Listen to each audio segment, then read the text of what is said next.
और बाबू लोग का हाल चाल सब बढ़िया। आज हम लोग शुरू करते हैं एचएपी का chapter number 2, structure of cell, जो है डी फार्मा फर्स्ट ईयर का एक subject, D pharma first year का एक सब्जेक्ट है। तो हम लोग पढ़ते हैं, आज क्या पढ़ते हैं हम लोग, सेल के बारे में पढ़ते हैं। सेल के बारे में क्या होता है तब तो हम लोग शुरू करते हैं कि सेल कहाँ से खोजा गया, कैसे खोजा गया। सेल पहले नंबर सन 1665 में हमारे आते हैं रॉबर्ट हुक चाचा।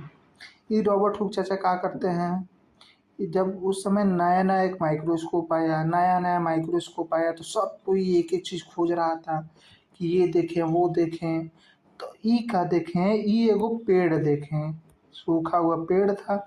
सूखा हुआ पेड़ से इन्होंने एक छोटा सा इसका पीस निकला, बहुत छोटा सा पीस निकला, माइक्रोस्कोप के अंदर डाल दिया। माइक्रोस्कोप के अंदर डाले तो क्या देखें, माइक्रोस्कोप के अंदर डाल के देखें तो इन्होंने देखा कि बहुत अजीब चीज़ दिख रहा है, बहुत अजीब चीज़ दिख रहा है, जिसके अंदर छोटा सा गोली पड़ा है और भी चीज़ इसी टेढ़ मेढ़ सब बना है। तो इसका क्या नाम दे दिए, इसका नाम दे दिया इन्होंने सेल। तो सबसे पहले सेल किसने देखा था, तो सबसे पहले सेल हमारे रॉबर्ट हुक ने देखा था। किसने देखा था, रॉबर्ट हुक ने देखा था। वो भी कब देखा था, सन 1665 में देखा था। कब देखा था, सन 1665 में देखा था। ई तो क्या देखें, ई देखें मरा हुआ सेल। कौन सा सेल देखे थे, ई देखे थे मरा हुआ सेल, मतलब डेड सेल देखे थे। कौन सा सेल देखे थे, डेड सेल देखे थे। अब बात आती है, डेड सेल देख लिए। अब एक और ही आदमी आता है, वो क्या करता है, वो कहता है कि डेड सेल देखे थे तो अब हम देखेंगे जिंदा सेल। कौन सा सेल देखेंगे, जिंदा सेल देखेंगे। तो वो कौन आदमी होता है, एंटोनिन वॉन लीवेनहॉक आते हैं। वो क्या करते हैं, वो क्या देख लेते हैं, वो देख लेते हैं लिविंग सेल। क्या देख लेते हैं, लिविंग सेल। तो वो क्या देख लेते हैं, लिविंग सेल। तो मतलब रॉबर्ट हुक ने देखा था डेड सेल और एंटोनिन वॉन लीवेनहॉक ने क्या देखा था, लिविंग सेल देखा था। तो इसके बाद बाबू लोग हम देखते हैं सेल होता क्या है, ये क्या है, सब इसी को खोज रहे हैं बार बार, इस सेल क्या चीज़ है। अब आपके समझ में आया नहीं होगा, तो हम लोग देखते हैं सेल क्या होता है। सेल जो होता है, कोई भी संसार में जीव बना है उस सेल से ही मिलके बना हो, चाहे पेड़ हो या पत्ता हो या कोई भी चीज़ हो या इंसान हो या कोई सा भी बैक्टीरिया वायरस हो, वो सब किससे मिलके बना होता है, वो सब सेल से वो मिलके बना होता है। सेल कोई भी जीव बना होता है, या तो वो यूनिसेलुलर होगा या तो मल्टी सेलुलर होगा। मतलब यूनिसेलुलर मतलब एक सेल से जो भी जीव बना है उसे एकल कोशिकीय जीव कहते हैं। और जो बहुत सारे कोशिकाओं से मिलकर बना होता है, बहुत सारे सेल से मिलकर बना होता है, उसे हम लोग क्या कहते हैं, बहुकोशिकीय जीव। तो जो भी संसार में जीव है, जो भी प्राणी है या कोई भी चीज है, वो किससे मिलकर बना होता है, सेल से मिलकर बना होता है। तो सेल अपने आप में एक जीव की तरह भी व्यवहार कर सकता है, या बहुत सारे मिलकर से एक जीव भी बना सकते हैं। तो सेल क्या है, हमारे जीवन की महत्वपूर्ण इकाई है, मतलब हम लोग इंग्लिश में इसे कह सकते हैं, cell is the basic functional unit of our life. तो अब हम लोग देखते हैं सेल, उसके आगे चलते हैं। तो सेल का होता है, सेल एक गोल आकार का चित्र भी हो सकता है या बहुत अजीब टाइप का भी सेल हो सकता है। तो हमारे जो इंसानों में सेल होता है वो गोल का होगा, इसके बाहर एक दीवार बनी होगी, जिस दीवार को हम लोग कहते हैं, घेराबंदी किया होगा एक दीवार से, जिसको कहते हैं हम लोग सेल मेम्ब्रेन कहते हैं। क्या कहते हैं, सेल मेम्ब्रेन से बना होगा। इसके अंदर एक न्यूक्लियस पाया जाता होगा और भी बहुत सारी चीज़ें पाई जाती होंगी सेल के काम की चीज़। इन जो भी चीज़ सेल के अंदर पाई जाती है उसे हम लोग क्या कहते हैं, ऑर्गेनीली। क्या कहते हैं, ऑर्गेनीली कहते हैं। उसे हम लोग क्या कहते हैं, ऑर्गेनीली कहते हैं। और इस सेल के अंदर एक फ्लूइड पाया जाता है। फ्लूइड मतलब पानी पाया जाता है, मतलब द्रव्य पाया जाता है। उसको हम लोग क्या कहते हैं, उसे हम लोग कहते हैं साइटोप्लाज्म। मतलब साइटोप्लाज्म कहते हैं। क्या कहते हैं बाबू लोग, साइटोप्लाज्म कहते हैं, मतलब जीव द्रव्य कहते हैं। क्या कहते हैं, जीव द्रव्य कहते हैं। इस जीव द्रव्य का काम क्या है कि ये भी जो भी ऑर्गेनेली है, ये जो भी ऑर्गेनेली है वो लड़े नहीं, इससे आपस में लड़े नहीं, इसमें तैरती रहे जगह मछली पानी में रहती है, सेम टाइप का ये भी रहता है। ये भी जो भी ऑर्गेनेली या अंगक है, ऑर्गेनेली या अंगक है, अंगक या ऑर्गेनेली है, वो इसमें तैरता रहे। किस में तैरता रहे, साइटोप्लाज्म में। साइटोप्लाज्म मतलब जीव द्रव्य में तैरता रहे। तो अब हम लोग आगे बढ़ते हैं बाबू लोग। अब हम देखते हैं, ये हो गया हमारा सेल, ये सेल हो गया, और ये हो गया हमारा सेल मेम्ब्रेन। बाहरी परत को हम लोग क्या कहते हैं, सेल की बाहरी परत को जो भी घेराबंदी किया गया है सेल का, तो उसे हम लोग सेल मेम्ब्रेन कहते हैं। ये हो गया गोल्जी अपार्चस, इसके बारे में हम आगे पढ़ेंगे। माइटोकॉन्ड्रिया पाया जाता है, राइबोसोम पाया जाता है, लाइसोसोम पाया जाता है। उसके बाद आता है हमारा का, लाइसोसोम के बाद आता है न्यूक्लियस। ये क्या है, न्यूक्लियस पाया जाता है। राइबोसोम के बाद क्या पाया जाता है, न्यूक्लियस। Nucleus endoplasmic reticulum. इसके बाद हम लोग आते हैं टाइप ऑफ सेल्स के बारे में। क्या देखते हैं बाबू हम लोग देखते हैं टाइप्स ऑफ सेल्स क्या होता है। टाइप्स ऑफ सेल्स में क्या होता है कि दो टाइप के सेल पाए जाते हैं, एक होता है प्रोकैरियोटिक, एक होता है यूकैरियोटिक। प्रोकैरियोटिक बहुत सिंपल सीधा सा आदमी होता है, इससे कुछ ही से मतलब नहीं है, ये अपने मगन रहता है। इसका जो भी सामान ऐसे पड़ा रहता है, जिस तरह लड़की का रूम होता है, आया कपड़ा कहीं यहाँ फेंका, किताब कहीं वहाँ फेंका, सेम चीज़ ऐसे होता है। और इस लड़के का किताब की तरह इसका भी चीज़ होता है कि इसके जो भी इसके अंदर मेम्ब्रेन पाए ऑर्गेनेली पाए जाते हैं और अंगक पाए जाते हैं, जो भी इसके सेल के अंदर सामान पाए जाते हैं, उसके ऊपर कवर नहीं लगा रहता, मतलब मेम्ब्रेन नहीं लगा रहता है। कि प्रोकैरियोटिक सेल, इंग्लिश में बताते हैं इसकी definition. Prokaryotic cell is prokaryotic cell have simple structure and do not have any membrane bound organelle. मतलब क्या हुआ कि से प्रोकैरियोटिक सेल जो होता है बहुत ही सिंपल होता है, बहुत सीधा साधा आदमी होता है। इसका जो भी अंगक होता है, ऑर्गेनेली होता है, कंपोनेंट होता है, उसके ऊपर कोई भी कवर नहीं लगा होता, मतलब मेम्ब्रेन नहीं लगा होता है। और ये जो होता है ना, इसका जो भी मतलब इसके अंदर न्यूक्लियस पाया ही नहीं जाता है। जो प्रोकैरियोटिक सेल है, it have not nucleus found, मतलब इसके अंदर न्यूक्लियस नहीं पाया जाता है। न्यूक्लियस नहीं पाया जाता है तो जेनेटिक मटेरियल कैसे होता है, तो इसका जो जेनेटिक मटेरियल होता है वो बाबू साइटोप्लाज्म में तैरता रहता है, हर से हर होता रहता है साइटोप्लाज्म में। बट आता है हमारा प्रोकैरियोटिक सेल। प्रोकैरियोटिक सेल में क्या होता है, प्रोकैरियोटिक सेल लड़की की तरह होता है, मतलब इसका जो भी चीज़ है वो बहुत बढ़िया से सजल संवरल रहता है। इसका जो भी ऑर्गेनेली है, सेल के अंदर जो भी ऑर्गेनेली है, उसके ऊपर बहुत बढ़िया से कवर चढ़ाया रहता है। और इसका जो है बहुत ही कॉम्प्लेक्स, मतलब बहुत जटिल, बहुत बढ़िया सब चीज़ रखा रहता है। हर एक चीज़ का हर एक काम होता है। और जो भी इसका जो ऑर्गेनेली है उस वो अपने अपने जगह पर फिक्स रहता है, अपने अपने जगह पर फिक्स रहता है। जिसका जगह यहाँ है वहीं रहेगा और इधर उधर भटकेगा नहीं। और इसका जो क्रोमोसोम होता है, मतलब जेनेटिक मटेरियल होता है, वो न्यूक्लियस के अंदर क्या होता है, न्यूक्लियस के अंदर कैद रहता है। कहाँ पर रहता है बाबू, न्यूक्लियस के अंदर कैद रहता है, न्यूक्लियस से बाहर नहीं निकलता है। जबकि हमारा प्रोकैरियोटिक सेल में क्या होता था, जेनेटिक मटेरियल कहीं यहाँ जा रहा है, कहीं वहाँ जा रहा है, कहीं यहाँ जा रहा है, कभी वहाँ जा रहा है, यानी कि सेल के अंदर हर ओर भटकता रहता है। तो प्रोकैरियोटिक यूकैरियोटिक सेल में अंतर समझ में आया। उसके बाद देखते हैं हम लोग बाबू कंपोनेंट ऑफ सेल्स के बारे में, मतलब कि सेल के अंदर क्या क्या चीज़ पाई जाती हैं। सेल के अंदर क्या क्या चीज़ पाई जाती हैं, मतलब सेल के कंपोनेंट। तो पहले नंबर आता है सेल मेम्ब्रेन। सेल मेम्ब्रेन को हम लोग क्या कहते हैं बाबू, सेल मेम्ब्रेन को हम लोग हमको ज़्यादा हिंदी तो आती नहीं है, हम हिंदी से पढ़े नहीं हैं, ध्यान दीजिए। Cell membrane outermost layer को कहते हैं हम लोग सेल मेम्ब्रेन, मतलब सेल का जो भी बाउंड्री होता है उससे हम लोग सेल मेम्ब्रेन कहते हैं, उसे हम लोग क्या कहते हैं, सेल मेम्ब्रेन। तो हम लोग इसका डेफिनेशन कैसे याद करेंगे कि cell membrane is the outermost covering of the cell. मतलब क्या हुआ सिंपल भाषा में कि जो भी सेल के बाहरी परत होती है, बाहरी परत होती है, मेम्ब्रेन होती है, उसे हम लोग क्या कहते हैं, सेल मेम्ब्रेन कहते हैं। और ये क्या होता है, ये हाईली कॉम्प्लेक्स होता है, कॉम्प्लेक्स स्ट्रक्चर होता है।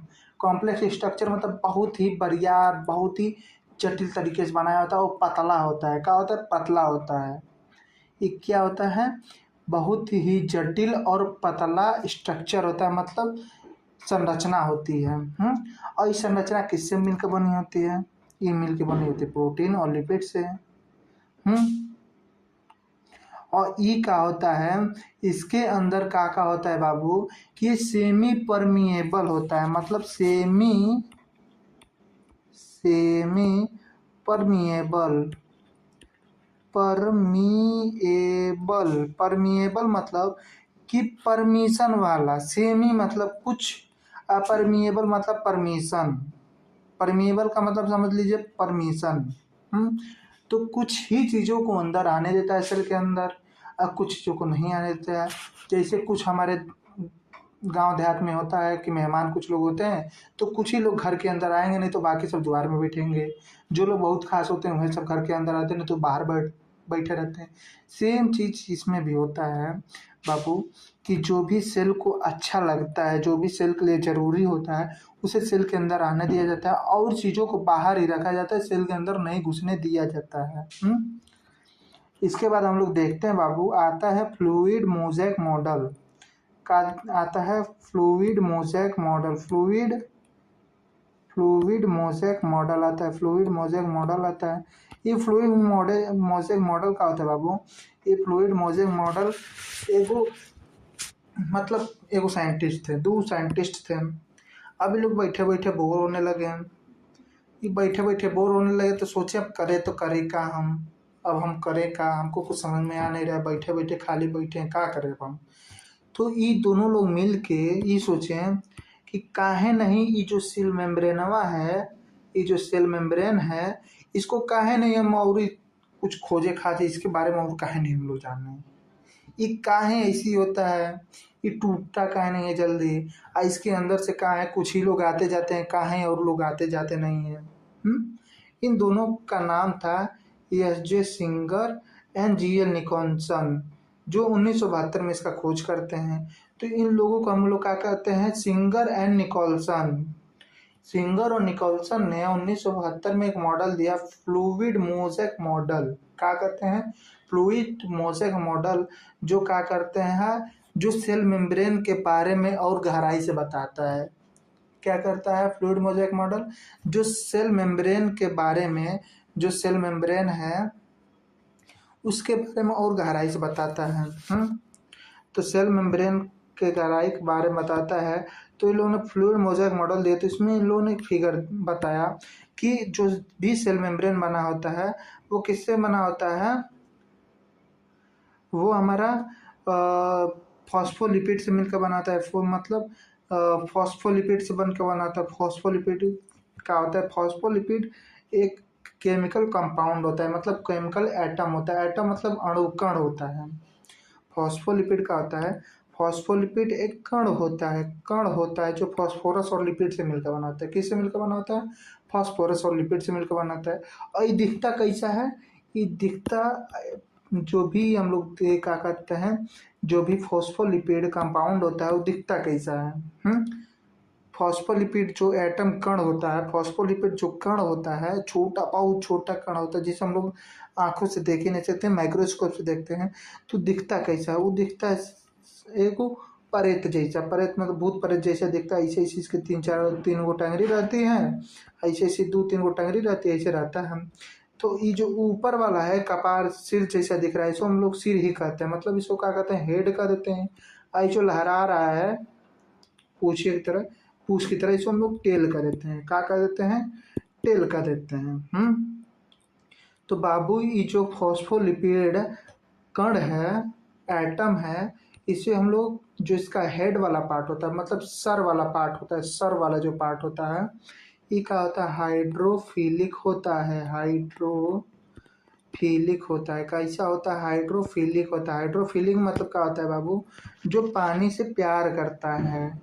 कई लोग होते हैं बाबू सोना से प्यार करते हैं, और एक किससे प्यार करता है, पानी से प्यार करता है। इसका बाबू सोना होता है हाइड्रोफिलिक, ही पानी से प्यार करता है। इसका बाबू सोना है वो है, इसका बाबू सोना कौन है, इसका बाबू सोना पानी है, हाइड्रोफिलिक होता है। हाइड्रोफिलिक होने के कारण ये सिर्फ पानी से प्यार करता है और किसी से नहीं प्यार करता। ये वफादार आदमी होता है। क्या होता है, वफादार आदमी होता है।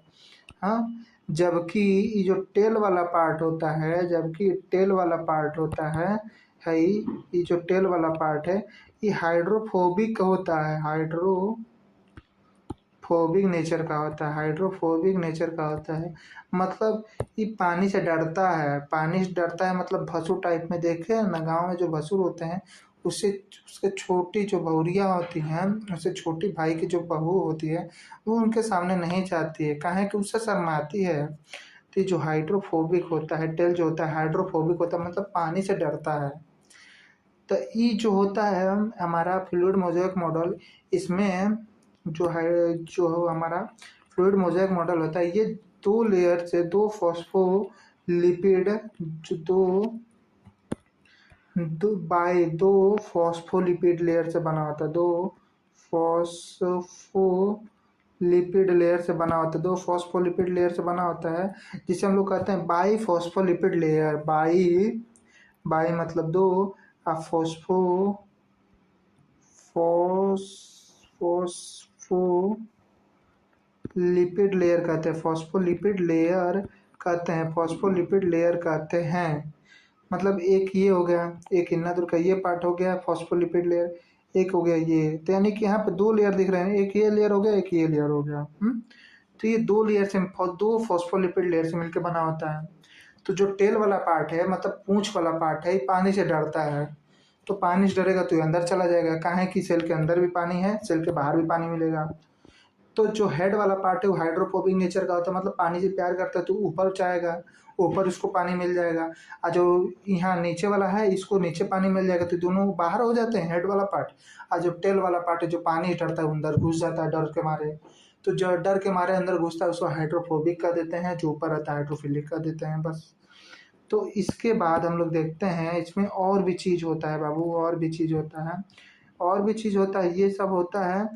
इसके बाद आता है इंटीग्रल प्रोटीन, यानी कि इसके जो फ्लूइड मोज़ेक मॉडल है, हमारा सेल मेम्ब्रेन है। ये हमारा क्या है, ये हमारा सेल मेम्ब्रेन है बाबू, सेल मेम्ब्रेन है। ये हमारा सेल मेम्ब्रेन है। तो इसके अंदर हमारा क्या पाया जाता है, इसके अंदर इंटीग्रल प्रोटीन पाया जाता है। इंटीग्रल मतलब क्या होता है, इंटर, अंदर। इन मतलब अंदर होता है।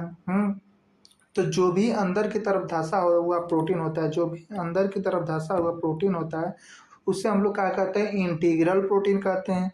और जो भी बाहर बाहर ऊपर ऊपर प्रोटीन पाया जाता है, सबसे ऊपर कहीं कपारे पर रहता है, कहीं और रहता है, तो उसे हम लोग क्या कहते हैं, पेरीफेरल। पेरीफेरल, पेरी मतलब ऊपर वाला प्रोटीन, तो पेरीफेरल प्रोटीन कहते हैं।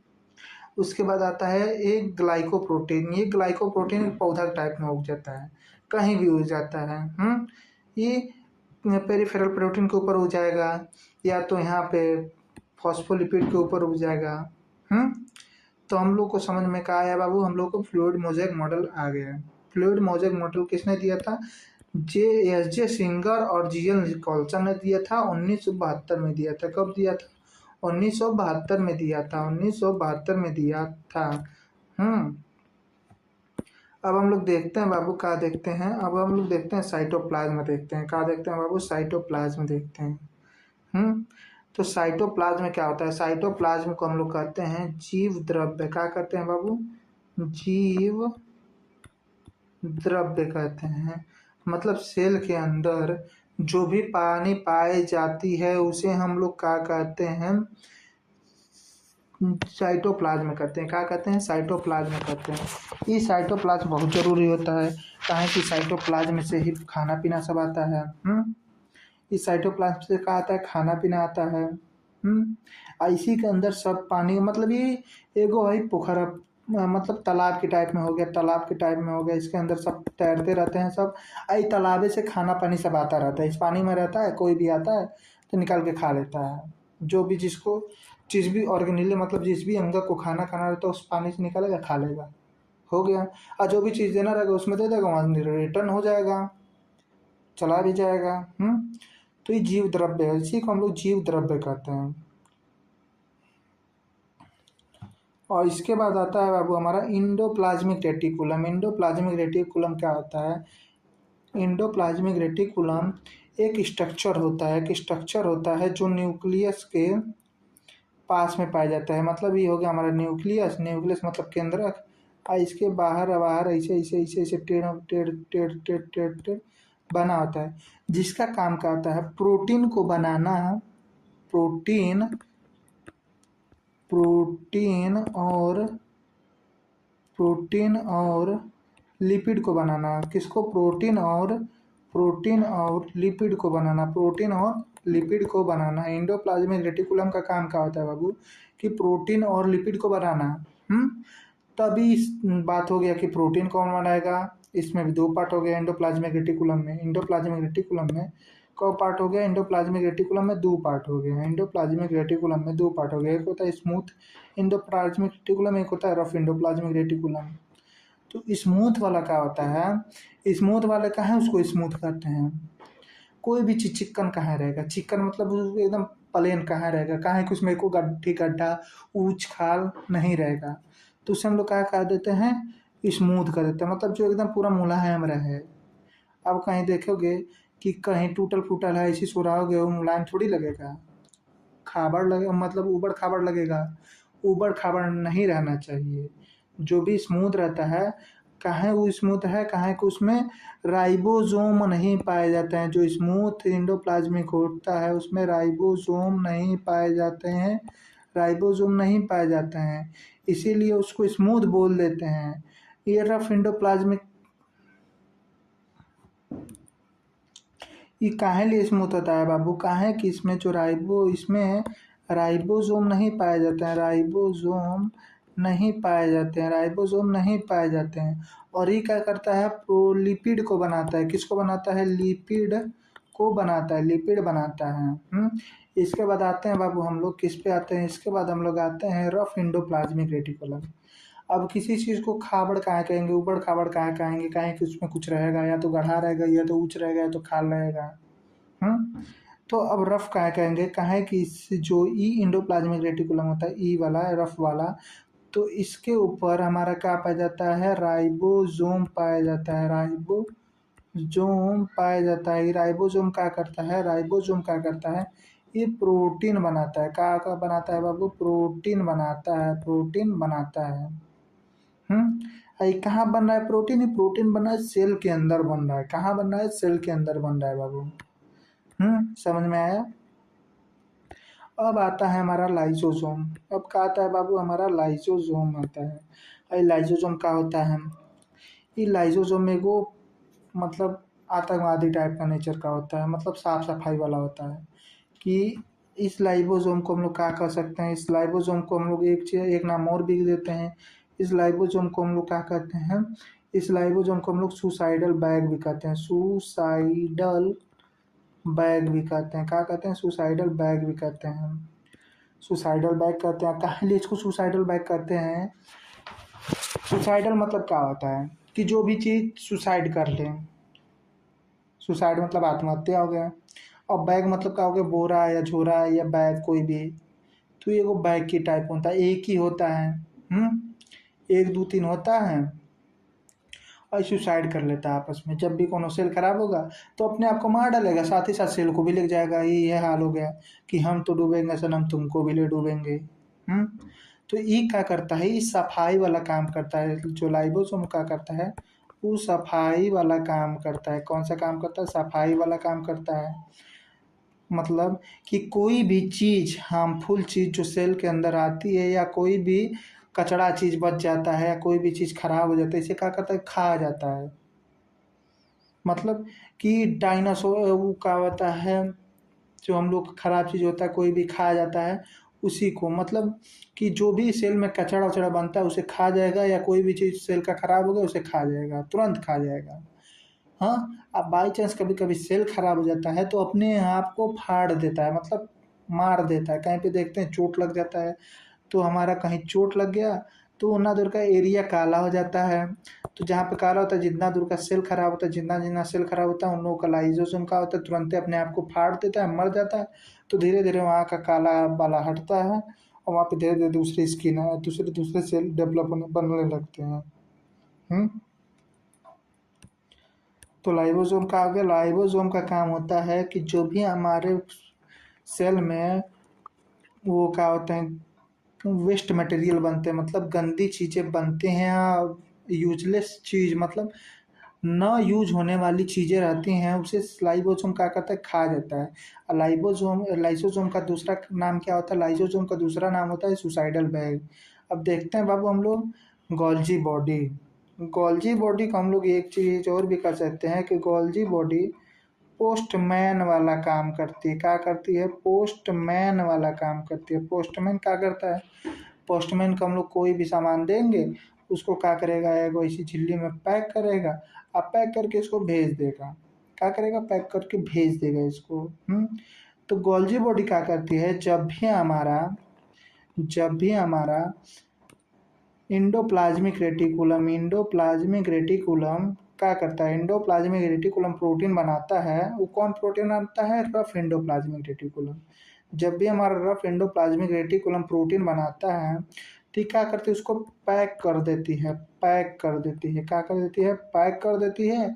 और उसके बाद इसको सेंड कर देती है, सेंड कर देती है मतलब भेज देती है, सेंड कर देती है मतलब भेज देती है। जैसे कि पोस्ट ऑफिस में क्या होता है कि अगर हमको कोई सामान यहाँ से वहाँ भेजना है, कुरियर करना है, तो हम लोग क्या करते हैं, पोस्टमैन को देते हैं, हम लोग पैक करके देते हैं, पैक होता है, उसके बाद वो क्या होता है, भेज दिया जाता है, पोस्टमैन भेज देता है। हाँ, तो सेम ये भी काम करती है कि उसको प्रोटीन को ये पैक करती है, पैक करके उसको सेंड कर देती है, मतलब भेज देती है। गोल्जी बॉडी का बस इतना ही काम होता है कि किसी भी प्रोटीन को पैक करना और उसके बाद उसको भेज देना।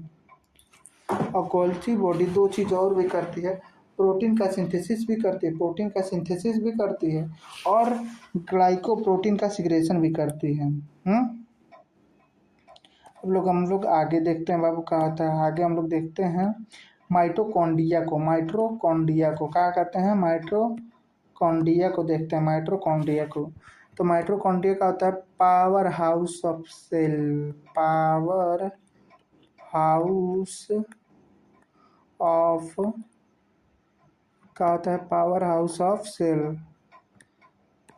पावर हाउस ऑफ सेल होता है, क्या होता है, सेल होता है। ये पावर हाउस मतलब क्या हो गया, पावर हाउस आप लोग देखे होंगे जहाँ से बिजली आती है। अब बिजली क्या आती है, बिजली ऊर्जा हो गई, ऊर्जा मतलब ताकत हो गई, कि यार जो हम लोग को कोई भी चीज़ करना है, अब मतलब कि मसाला पीसना है, मसाला पीसना है, अब हम लोग सील लोढ़ा से पीसेंगे तो बहुत टाइम लग जाएगा। मिक्सर है, प्लग लगाएं, बटन टिप दिए, दन दन पीस दिया। तो क्या हो गया, पावर आ रहा है तभी तो मिक्सर चल रहा है ना, मतलब किसी चीज़ को करने के लिए ताकत तो दे रही है ना, किसी चीज़ को मिक्सी को चलाने के लिए ताकत दे रही है। तो पावर हाउस क्या करता है, माइटोकॉन्ड्रिया क्या करता है कि माइटोकॉन्ड्रिया हमारा एनर्जी जनरेट करता है, क्या बनाता है, एनर्जी बनाता है, एनर्जी बनाता है, एनर्जी बनाता है, एनर्जी बनाता है। एनर्जी मतलब हो गया ताकत, ताकत, ताकत देता है सेल को। और ये जो माइटोकॉन्ड्रिया को हम लोग क्या कहते हैं, माइटोकॉन्ड्रिया को हम लोग पावर हाउस ऑफ सेल भी कहते हैं, powerhouse of cell, powerhouse of cell भी कहते हैं।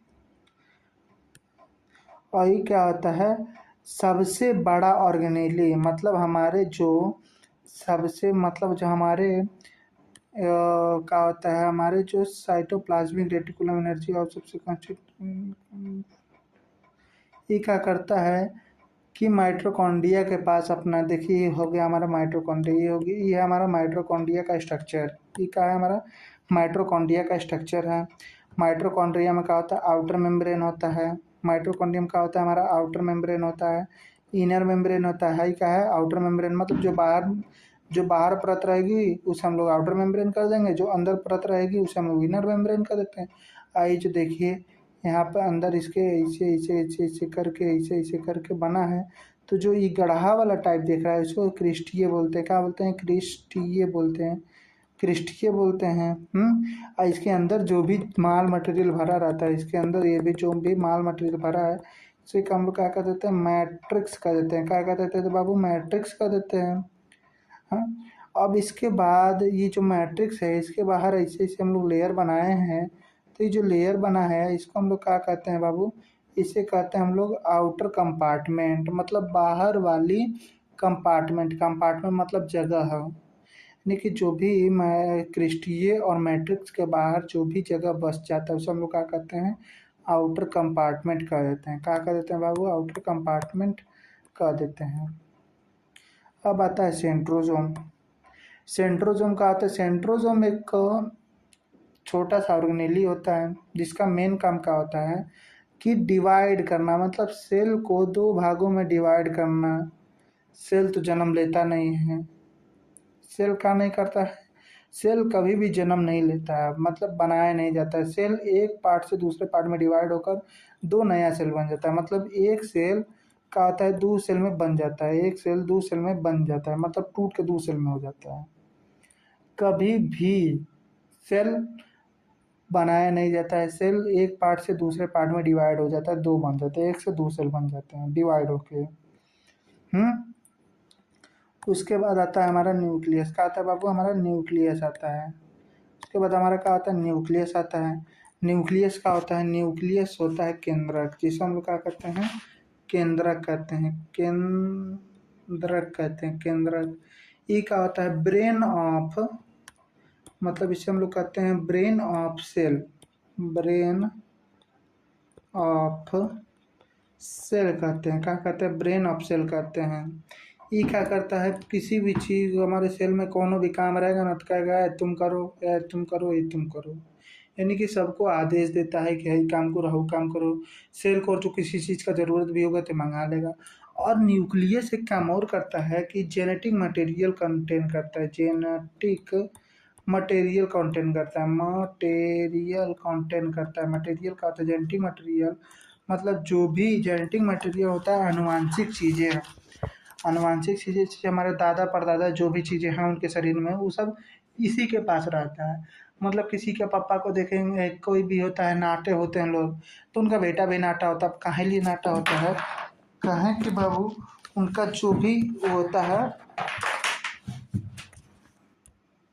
देखे होंगे बाबू कि उनका जो बेटी बेटा होता है, बेटी बेटा वो भी नाटा होता है। काहे कि उसका जो जेनेटिक मटेरियल है डीएनए है वो नाटा बनाने के लिए, बॉडी नाटा बनाने के लिए उनके पास बॉडी उनकी नाटी है, उनकी बॉडी से नाटी बनाती है, उसमें डीएनए में सेव हो जाता है कि डीएनए है। डीएनए मेमोरी टाइप होता है कि इनका लड़का कैसी है, आई कैसी कैसी काम करेगा, हई काम करेगा कैसे होगा, बॉडी कैसी काम करेगा, वो सब डीएनए के अंदर सेव होता है। तो ये जेनेटिक मटेरियल कंटेन करता है। उसके बाद आता है बाबू हम लोग क्रोमोजोम। तो क्रोमोजोम क्या होता है बाबू, क्रोमोजोम हमारा अरे यार उसके बाद आते हैं बाबू क्रोमोजोम। क्रोमोजोम जो होता है वो धागा जैसा एक संरचना होता है, क्या होता है धागा जैसा संरचना होता है। आई धागा जैसा संरचना क्या होता है कि जब भी हमारा एक धागा जैसा संरचना होता है, यही आगे चल के क्या बनता है, यही आगे चलकर डीएनए का रूप बन जाता है। क्या हो जाता है डीएनए का रूप बन जाता है। पहले तो ये ऐसी धागा ऐसे होना आता है, ऐसे ऐसे होता है, तो इससे हम लोग क्या कहते हैं ऐसे ऐसे सिंगल धागा जैसा होता है ऐसे ऐसे। तो जब धागा जैसा होता है तो इसे हम लोग क्रोमोजोम कहते हैं, इसे हम लोग क्या कहते हैं क्रोमोजोम कहते हैं। 2 मिनट बाबू, सॉरी सॉरी सॉरी।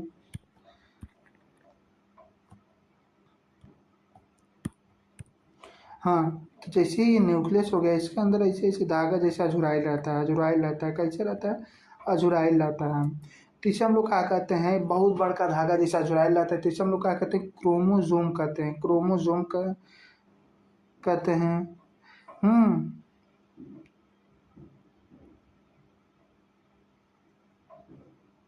क्रोमोसोम होता है। उसके बाद ये क्या करता है, जब सेल डिवाइड होने जाता है, जब सेल डिवाइड होने जाता है तो ये छोटे छोटे छोटे छोटे पार्टों में टूट जाता है, टूट जाता है तो टूट के क्या बनाता है, डीएनए बनाता है। क्या बनाता है, डीएनए। जब छोटे छोटे पार्टों में टूट जाता है, इसे छोटे छोटे पार्टों में टूट जाता है तो इसे हम लोग क्या कहते हैं, क्रोमेटिन कहते हैं। क्या कहते हैं, क्रोमेटिन कहते हैं। क्या कहते हैं बाबू, क्रोमेटिन कहते हैं। क्या कहते हैं, क्रोमेटिन कहते हैं। समझ में आया। इसे हम लोग क्या कहते हैं, तो क्रोमेटिन कहते हैं। ओके, चलिए धन्यवाद। आज की क्लास यहीं